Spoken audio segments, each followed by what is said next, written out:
Hey everybody, welcome back. We are off the couch with the Psych Guys. My name is Timothy Meyer, joined as always with Konstantin over here. Konstantin, how are we doing today? We're doing well. I'm, it's Monday today, coming off Sunday. For me, it's not for the reason that I think most of the viewers probably think. I mean, I was just at the mall with the three kids doing lunch, and then we did some arcades. So that was my Sunday. How was your Sunday? My Sunday was good. Had a lot of work in the morning and then football Sunday. That's right. From basically 1 till I fell asleep. Like 11, right? Basically, 10:30, 11. Yeah. And the whole day I was sweating. And the thing is, like so many of us guys, I found myself way too into football. You know, I was talking about it the other day with my wife, and I was telling her, I was like, I probably feel the most emotional throughout the entire week on Sunday between 1 and 8. Huh. Yeah, could you say more about it? Because you're right, because in a way, there's this perception that men are not as emotional, right? And I don't know if that's true. Oh, no. Right? I mean, even what you're saying, it sounds like maybe it's just channeled into something.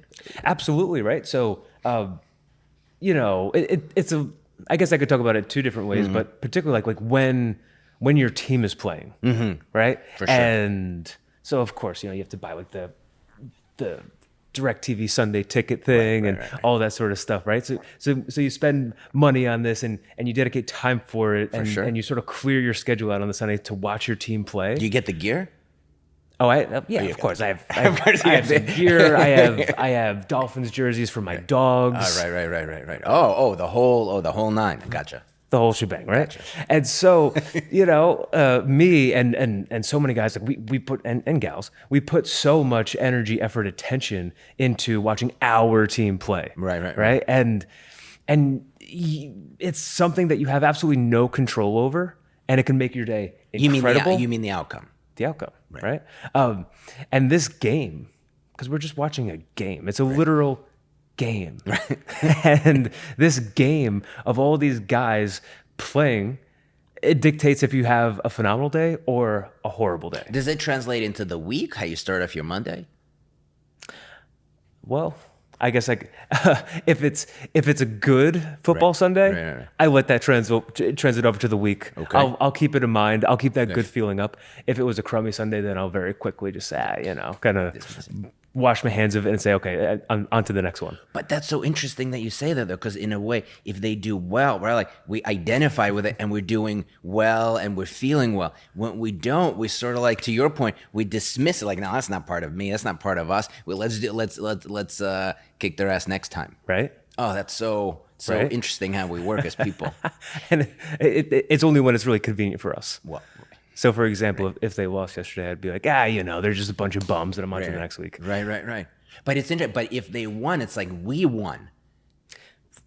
That's so interesting because in a way, right, it's us winning versus like if we lost, maybe the coach didn't do or the run wasn't as good. Right? It's interesting how we created an identity for us versus like if it doesn't serve us, we kind of like deflect.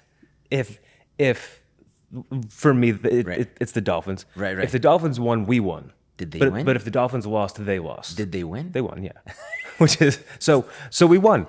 That is so. Isn't that interesting how we work? Right? And I think so literally, like if even if you tune into the way that we just said it, right? It literally becomes a part of people's mind identity. Right. It's like I'm not a part of the team. Right? You don't get paid that type of money. I don't get paid that money. I'm not a part of this team. But you literally feel a part of it, right? And I think that that's probably one of the reasons why people feel so many emotions about the sport that they're into. For sure. Right? And it's not just football, of course. We can look at hockey fans, soccer fans, yada yada. But if you want to see someone at their most extreme, probably take them and put them in front of their favorite team, and you'll see wild emotions coming out. Could you talk through like what's the mindset like? How do you get ready on Saturday night? Like I'm sure you know the schedule, all those, but like, are you gearing yourself up like emotionally, or how you think about Sunday? Like maybe could you tell me a little bit more about that? Well, sure. I mean, if you want to open up that can of worms. Well, yeah, just like, because it's just interesting to see how do you get ready for it. Forget about behaviorally setting up this and that. Just like prepping. Yeah. So, throughout the week, let's say like Monday, Tuesday, you're looking at the schedule, you know who your team's going to play. You look at all the other games, you see who's supposed to win, who's not supposed to win. Do your emotions start fluctuating? Because depending on whether they're playing a better team or not as good, right? Like you're already kind of getting into it. You're already having the anticipation of what's going to happen. Right. You're listening to talk radio, and they're talking about it. You probably have your fantasy football team where you're looking at, who you're going to play and who you're going to sit. And so you're kind of like in it all week, and you're kind of planning and kind of like seeing what's going to happen. And it's almost this like build up from Monday to Thursday or Sunday, whenever they're playing. And then, Saturday evening and Sunday morning, you make sure that your fantasy lineup is all set. You make sure your schedule is cleared out from 1 to whenever on Sunday. And then right when Sunday 1 o'clock hits, you're pretty locked into it. Do you watch the pregame? Oh yeah, of course. Like you watch the pregame, you hear what everyone has to say. There's all this, it's all this hype building up, and it comes to this like pinnacle of the game, and then you're locked in and you feel so many feelings. And then before you know it, I'm stressed. My watch is telling me that I'm stressed. I love that. It's hysterical. If you look at the data, my most stressful day is Sunday. To watch this thing that I love, which is supposed to be relaxing, I'm the most stressed, literally physiologically. And it's just this build up to it. And then when it goes well, it's like, oh, great. They played great. They won. Hooray. High fives. Right. But man, if they lose, that disappointment, like you already feel it, like right here in your gut. But I mean, I know I'm not as passionate as you are about it, but obviously I know how the game works, and I do watch it from time. But let's say if you're winning like 28-0 and it's like beginning of fourth quarter, do you just like take a break? Do you not watch the end? Do you like to see kind of like them killing him like 35-0, or do you turn off the TV if they're losing 35-0? Like, how does that work? Well, I'll tell you what. If they're losing real bad, I turn it off. I say I can't. Because it sounds so silly to say out loud, but it's like literally a little painful. Well, it's like torture. Are you seeing something you identify so strongly with being literally drained and killed? Yep. So it's hard to watch. So a lot of people, mostly Jets fans, they'll just turn the TV off because they can't endure it, right? A buddy of mine says JETS stands for just endure the suffering. Oh my God. Right? So but there's truth to it, right? From an emotional, like psychological standpoint, it's like literally kind of suffering watching your team lose. So yeah, people turn it off, but if your team's winning, you keep it on. But stress levels are pretty low. You're kind of enjoying it. You're kind of like coasting through the rest of the game. Right. That's so interesting. Would you say, and this is just came to me listening to you, would you say that whatever, guy, gal, whoever is very much into it, do you think it's fair to have, like, if they're a spouse, boyfriend, girlfriend, whatever, is this like the best time to assess how emotionally attuned their partner is during that time? That's not a bad idea at all. You know what I mean? Because if this is where it comes up, doesn't matter where it comes out. We're talking about sports. It could be anywhere. Sure. But like that could be a great way to see like how do you manage intense emotions, right? Do you get like completely wasted? Do you turn it off? Do you get angry? Do you figure out how to manage it? Do you kind of do like we won? They lost kind of thing? Do you use that? That's an actually just coming to me. That's an interesting way to assess it. It's very telling. You want to know what I do? My emotions are too high when the Dolphins are getting killed. I'll get up, I'll breathe for, I don't know, a minute or two as I stand up angry, staring at something. And then I just go and I just do something like take care of something that needs to be taken care of on the house or anything just to get my mind off it. So if you ask my wife how I handle my most intense emotions that happen on Sunday, she'd be like, oh yeah, if he's upset, he'll just go and fix something. Okay. And so that's my, whatever, it works. Well, that's not terrible. Instead of fuming on the couch or, I don't know, drinking a gallon of vodka or something like that. Right. That's not terrible. I go and I fix things and I get the energy out that way. And then, I don't know, the rest of the night is pretty okay. Whatever, but that shit gets done. Yeah. You kind of But I think that's very telling, right? So if a girlfriend is, dating a boyfriend at the beginning and let's say his team loses in the playoffs and there's so many videos of it, he takes the TV off the wall and he rips it off and he throws it out the window and he drives over it with his truck. Yeah. That's so pretty telling about how he handles But that's strong so emotions. interesting because to your point, right? Like, then you could tell, not to psychoanalyze, but to psychoanalyze, but in a way that if you get frustrated, then you kind of sublimate into doing something and fix it. Right? So your solution is behavior. I'm wondering, maybe there's guys out there, let's say, that would like to talk more about it.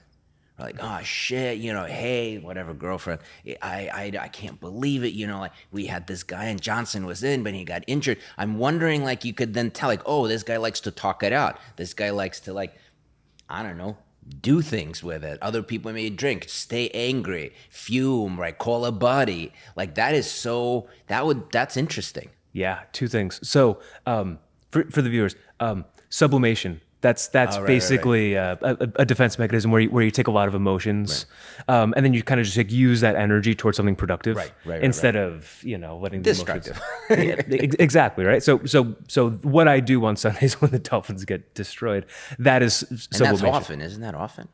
Well, it has been, right? But since Marina has been better since Marina. It's been horrible since Marina, but that was like 90s. Yeah, it's been a while, right? And it's built a lot of character, for sure, right? Persistence, like there's a lot of good things in there. Yeah, so resilience and character. I like to tell myself emotional management, doing things around the house. Your house must look amazing. It's incredible. That must look, especially from September since they don't make the playoffs since December. Your house must be wow. Yeah, vacuum. Your wife is a lucky girl. She absolutely is. and yeah, so if you want to hear about people who need to talk about it to feel better, turn on sports radio the day after the Jets lose. And you will hear so many people calling in and just processing through talking. And they and it's like they have to talk about it. They have to get it out. They have to talk about it. They have to complain. And then usually the host is commiserating with them. It's like, I know, the offensive line was a bit, basically, right? Wow. And if you turn on sports radio the day after a big loss in whatever area you're in, like you'll hear the collective grieving or the collective disappointment and the collective just emotional temperature of where everybody's at. And if they won, people call in too? Yeah. To like to do a boast or absolutely. Be excited? They're excited and they want to talk about it too. Hey, like I can't believe how well blah blah blah played. He really showed up. I was completely surprised. It was amazing to see. Wow. On the flip side, when they lose, I can't believe it. Right. Wow. Okay. Well, I didn't even know our conversation was going to go there, but I think it's such a cool thing to consider, right? If you're in a relationship, dating, married, whatever the case may be, to somebody who's into sports, that might be just worthwhile. I mean, don't tell them we told you that. But just observe. I think that could be so telling. Or just in general, forget about sports. We could just generalize it out, right? Like maybe it's sports, maybe for somebody else it's work, or maybe for somebody else it's kids or wife or sex or whatever the case may be. That might be an interesting way to assess, because you really want to observe a person in their most emotional, intense space to see how they manage it. Yep. Wow. Okay. And really, I don't know. I think about this stuff because I'm me, and we do what we do, obviously. So I'm sitting there like processing, thinking like, oh my gosh, like I am emotional on Sundays. Like I have a ton of emotions on Sundays, and I don't know. I think that we kind of need to, for guys, anyways, for most guys, anyways, like tune into that. I don't know. Most of us were like, like we don't feel our feelings. They bury them away, and all the lovely things that guys do with their emotions. Use football Sundays or whatever day your sports team is playing, whatever they're playing, like use that as your to like get in touch with some emotions. For sure. And then maybe like throw a coping skill in there or two to like practice it out. I love it. It. So it's like tune into that for the guy or the gal who's into it. Use it as an opportunity to learn how to manage it. Yeah. And on my end, like if you're in a relationship with that person, just observe, notice. Because that might be really really telling, right? That might be an orange flag right there. It could be something. It's definitely, you could tell how they manage it, right? Like, and some are more productive, like talking about it, calling it, like maybe for some people that looks at why are you calling in, but like if they want to process it out, and that's one way that's beneficial in a marriage or relationship, they're more likely to talk to you about the things that are happening for them or behavior. They're more likely to do shit around the house versus, being stoic or drinking it away or always going out with buddies. Like they'll tell you that's probably more avoidance. Like if there's intense emotions as they arise in relationships, probably going to be their go-to. Absolutely. And, as I think about this on Sundays, I do feel a little silly, right? Because it's like, again, like I said before, I'm not on this team. I'm not playing the game. They're these children, really. They're kids so playing this game. And like when I take a step back, I'm like, oh my gosh, I can't believe, like I'm actually so invested in this. So I don't think that we shouldn't. You know what I mean? Like, okay, if you really boil it down and you're super rational, is it a little bit silly? Okay, sure, I guess. But I think the thing is, people love it and people are invested in it and it's a part of their identity and all that sort of stuff. And so after that, a lot of emotions come of it. Right. And it's sort of like use that as a little bit of your in. I agree. And that's basically what I've been doing. A little bit of an in to understand your emotions better and like what you do and how they play out and your automatic thought processes and for sure. Yada, yada, yada, yada, yada. If you're looking for an opportunity to like get in touch with yourself, tune into your emotions and do something with them, do it during sports. I think that's amazing. I think that's a really great point. And again, to kind of that point, I think, this is for all intents and purposes, for gals too, but for a lot of the guys, this is the way that we have created an appropriate aggressive expression of competition. Yeah. Mm-hmm. Right. Mm-hmm. So, before we used to like pillage and kill, and then now supposedly it's illegal. but this is just a more effective, whether it's the most effective, that's a different story, but it's just a more effective way to manage our aggression, to see competition and see how it goes. So I think in the grand scheme of things, to your point, yes, it might be silly because you have no control over the outcome of the game, but on the other hand, you're kind of part of the clan. You're part of the team. There's that sense that way back in the day when we needed that collective mentality to be able to go fight somebody or kill something, whatever the case may be. So this is just our more where we are in life, right? Yeah, like evolutionarily speaking, really, right? Like we're here and we meet that need through sports teams and football, and that's why the emotions are so high and so intense with it. Right, exactly. Wow. All right, cool. I didn't know we were going to go here, but that's where we went. All right, thanks so much as always for tuning in. Take care, guys. Bye.